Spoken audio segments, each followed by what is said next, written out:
Tea எப்படி petrol ஓடுதோ அதே மாதிரி தாங்க. காலையில எழுந்தோடனே டீ குடிச்சாதான் என் வண்டி ஓடும். காலையில எழுந்திரிச்சோடனே பாலை கிச்சன்ல போட்டு எங்க வீட்டுக்காரர் சூப்பராகவே டீ போடுவாரு. காலையிலேயே எனக்கு நிறையவே ஹெல்ப் பண்ணுவாரு. அவரை டீ போட சொல்லிட்டு நான் வீடெல்லாம் பெருக்க வந்துட்டேன். அவரு டீ போட்டு எடுத்துன்னு வந்து கொடுத்தாங்க, குடிச்சோம். சின்ட்டு வர நீங்க மட்டும் டீ குடிக்கிறீங்களாடி, என்னை விட்டுட்டு எனக்கு எதுவும் இல்லையான்னு கேட்குற மாதிரி இங்கேயும் அங்கேயும் ஓடி ஓடி வந்தா. இருடி சொல்லும் உனக்கு செடிக்கறி வர வச்சுன்னு சொன்னேன். அமைதியாக வந்து உக்காந்துட்டா.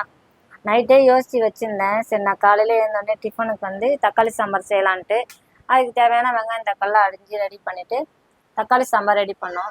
கொஞ்சம் மாம்பழத்தினால மதியானத்துக்கு சரி எடுத்துட்டு போகலான்னு பாக்ஸில் கொஞ்சம் அரிஞ்சு வச்சுக்கிட்டோம். இன்னைக்கு ஒன்றும் பெருசாலாம் ஒன்றும் வேலை இல்லைங்க. நேற்று வச்ச சண்டே வச்ச மீன் குழம்பு ரசம் கொஞ்சம் இருந்துச்சு.